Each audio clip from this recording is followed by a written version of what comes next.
기도합니다. 아멘.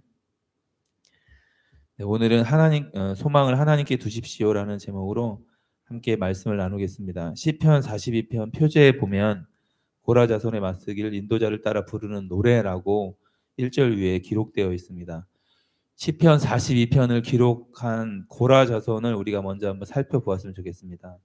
고라 자손은 누구인지 민수기 16장 32절 찾지는 않겠습니다에 보면 고라는 그 아론만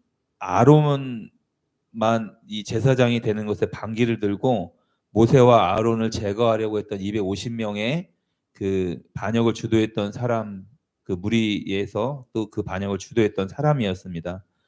그래서 하나님은 고라 자손의 반역으로 인해서 그들을 땅속에 묻히겠습니다. 제가 한번 읽어드리겠습니다. 민수기 16장 32, 33절인데요.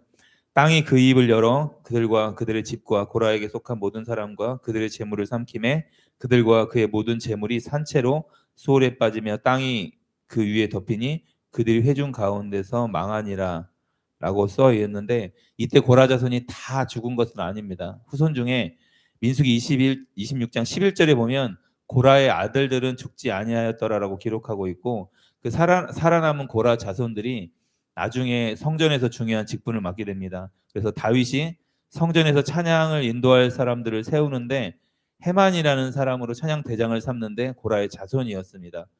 그래서 고라 자손이 지은 시편이 11편인데 오늘 그 중에 하나인 42편을 한번 살펴보도록 하겠습니다.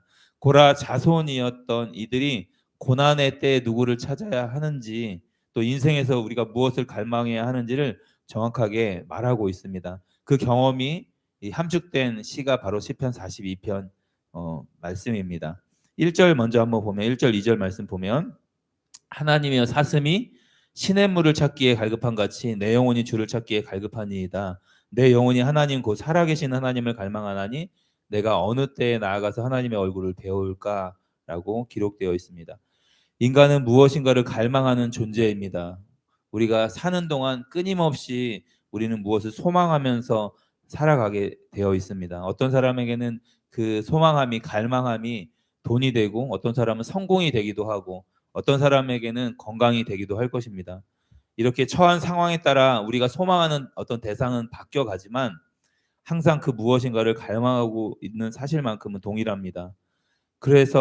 그런데 우리 그리스도인뿐만 아니라 많은 세상의 사람들이 무엇을 갈망해야 하는지, 무엇을 소망해야 하는지를 모르면서 그냥 수많은 사람들이 달려가는 길로, 많은 군중들이 가는 길로 따라서 가는 경우를 많이 보게 됩니다. 그게 이제 다 그렇다는 건 아닌데, 청년 세대 중에 많은 친구들이 서울에도 보면 전국적으로도 공무원 준비하고 있는 친구들을 많이 보게 됩니다. 그러니까 구급 공무원 이렇게 준비하는 친구들을 노량진 학원 가면 정말 어마어마한 친구들이 지방에서 올라와서 공부하고 있는 아이들을 볼 수 있는데, 그냥 그게 안정적인 직장이니까 그거를 그냥 갈망하는 것 같아요. 모두가 직업군인이 사실은 예전에는 그렇게 인기가 많지 않았잖아요. 그런데 안정적이고 이제 월급이 잘 나오니까 많은 사람들이 그 길로 가면 왜 그 길로 가야 되는지를 잘 모른 채 그냥 같이 쫓아가는 경우들을 우리가 볼 수 있습니다. 그런데 인생이라는 것이 막상 어떤 것들을 손에 쥐게 돼도 허무함이 몰려온다는 것입니다. 사실은 우리가 소망하던 것들을 손에 쥐게 되었을 때, 혹은 그 자리로 올라가게 되었을 때 기쁨보다는 허무함, 그리고 또 그 이후에 또 어떤 일들을 소망해야 되기 때문에 그 자리에 올라갔다고 만족하는 게 아니라 또 그 다음 자리를 우리가 갈망하고 소망하기 때문에 참 그런 어떤 허무함과 불안감이 엄습해 올 때가 있습니다. 그러니까 청소년 시기에는 대학 가는 게 그들에게 소망이고 갈망이잖아요. 그런데 대학에 들어가면 막상 또 이 취업이라는 진로가 딱 이제 또 4년 동안 준비해야 되기 때문에 이 닥쳐올 미래의 일들로 인해서 그들은 또 불안해합니다. 그런데 자신이 원했던 직장에 들어간다고 만족하는 사람들을 그렇게 만나기 쉽지 않습니다. 그래서 직장 생활하면서 자기가 진짜 무엇을 원하는지를 모르고 그냥 직장 생활하는 사람들이 많은 것 같아요. 그래서 그 결과 또 다른 우리는 무엇인가를 계속 갈망하면서 소망하면서 살아가게 되어 있습니다. 우리는 어떤지 한번 생각해 보았으면 좋겠습니다. 소망하던 것이 이루어졌는데도 여전히 무언가 쫓기고 불안한 마음을 가지고 살아가고 있는지는 아닌지, 그렇다면 또 왜 그러는지, 우리가 소망한 것을 이루어도 결코 만족해 하면서 살아갈 수 없습니다. 그래서 시인이 마치 1절 2절에 설명하는 건 사슴이 목이 말라서 갈급해하는 것처럼 하나님을 갈망한다고 표현하고 있습니다. 도대체 왜 시인이 이렇게 하나님을 갈망하는 건지, 내 영혼이 하나님을 갈망합니다. 그러니까 세상의 갈망으로는 채워지지 않는다는 걸 본인이 알았던 것 같아요. 그 이유를 우리가 3, 4절 말씀 보면 알 수 있습니다. 3절 4절 한번 읽어드리겠습니다. 사람들이 종일 내게 하는 말이 내 하나님이 어디 있느냐 하오니 내 눈물이 주야로 내 음식이 되었도다. 우리 4절 말씀 같이 한번 읽어볼까요? 시작. 내가 전에 성의를 지키는 무리와 동행하여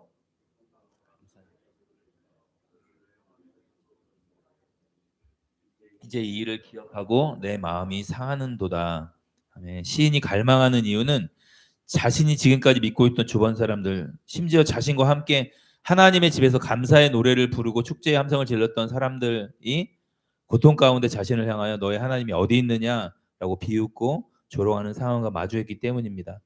자신을 지지하고 믿어주던 사람들이 돌아서서 오히려 자신을 공격하는 일이 벌어졌습니다. 인생을 살아가면서 이런 경험들 있었던 것 같습니다. 저에게도 이 말씀을 준비하면서 가장 믿었던 사람, 그리고 가장 친밀했던 사람에게 배신당하거나 조롱당하는 상황을 마주하게 되는 경험을 우리가 인생 가운데 하게 되면 그동안 쌓아왔던 모든 것들이 무너지는 경험을 하게 됩니다. 저희 인생에서도 20대였던 것 같은데 가장 친한 후배에게 정말 지금까지 이게 막 20년 전 사건인데도 가슴속에 너무 안타까운 일로 자리 잡은 것 같습니다. 정말 알 수 없는 그런 배신을 당했던 그런 경험이 참 그 당시에는 너무나 큰 절망이었던 것 같습니다. 오늘 시편 40편의 시인도 바로 그 상황에서 절망하게 되었다는 것을 알 수 있습니다. 그런데 더 중요한 것은 시인이 자신이 믿었던 주변 사람들에게 실망했던 사실이 아니라 그로 인해서 자기 자신에게 실망했다는 사실입니다. 5절에서 시인은 이렇게 말하고 있습니다. 같이 한번 우리 42편 5절 말씀 한번 읽어보겠습니다. 시작. 내 영혼아 내가 어찌하여 낙심하며 어찌하여 내 속에서 불안해하는가? 너는 하나님께 내가 여전히 찬송하리로다. 아멘. 내 영혼아 내가 어찌하여 낙심하며 어찌하여 내 속에서 불안해하는가? 너는 하나님께 소망을 두라. 이렇게 말하고 있는데 이 말씀 내 영혼아 내가 어찌하여 낙심하며 어찌하여 내 속에서 불안해하는가? 이 말씀을 히브리어 원어로 살펴보면 이런 내용입니다.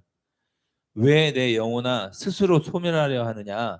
왜 안에서 소용돌이 치느냐로 번역할 수 있습니다.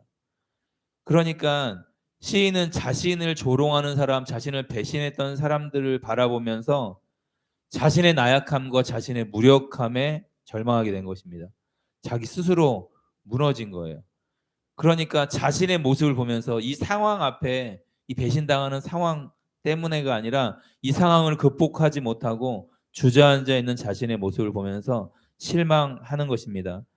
자신에게 절망을 느끼게 되었을 때 그 절망의 늪에서 헤어나오기가 훨씬 더 어렵습니다.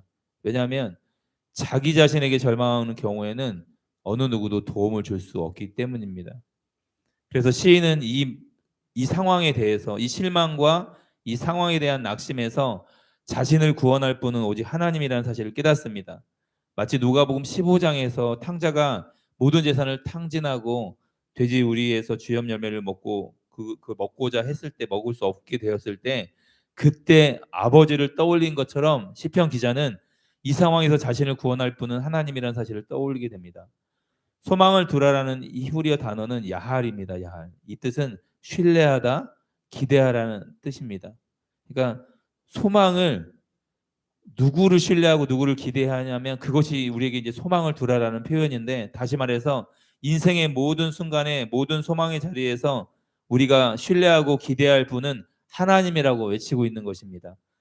성경에 나오는 모든 신앙의 선조들은 기대했던 모든 소망이 무너질 때 하나님을 기다렸습니다. 그리고 하나님이 그들에게 소망을 주셔서 결코 넘어지지 않고 다시 일어나 걸어갈 수 있었습니다.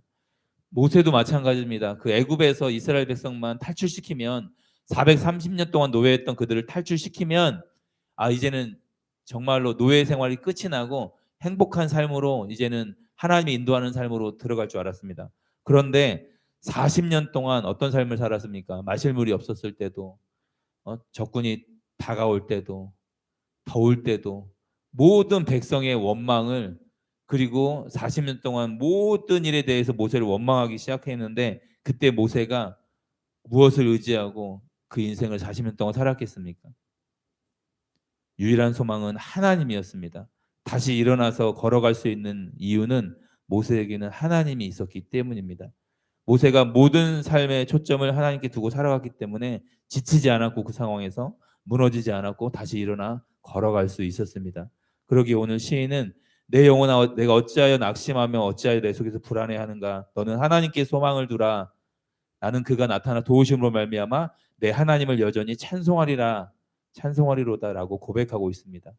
여러분, 우리가 인생에서 기대했던 모든 것들, 코로나로 아무것도 기대할 수 없는 이때에 시편 42편 이 시인의만을 꼭 기억해 주셨으면 좋겠습니다. 진정한 소망을 우리가 어디에 두어야 하는지 알려주는 기회가 되고 있습니다. 인생의 소망을 그 세상의 그 어떤 것에도, 사람에게도 일에게도 두지 마십시오. 오직 하나님께 소망을 두십시오. 그러면 하나님은 결코 우리를 배신하거나 낙심하게 하지 않으시며 그 모든 절망의 뿌리를 뽑으시고 새로운 은혜와 사랑으로 채워주실 것입니다. 오직 하나님께 소망을 두는 여러분 되었으면 좋겠습니다. 더욱 하나님을 갈망하는 여러분 되었으면 좋겠습니다. 거기에 진정한 소망이 있습니다. 말씀을 정리하겠습니다. 오늘도 하나님께만 오직 소망을 두고 살아가는 원월드 교회 성도님들 한 분 한 분이 되기를 주님의 이름으로 축원합니다. 이 시간 먼저 한번 우리 기도하고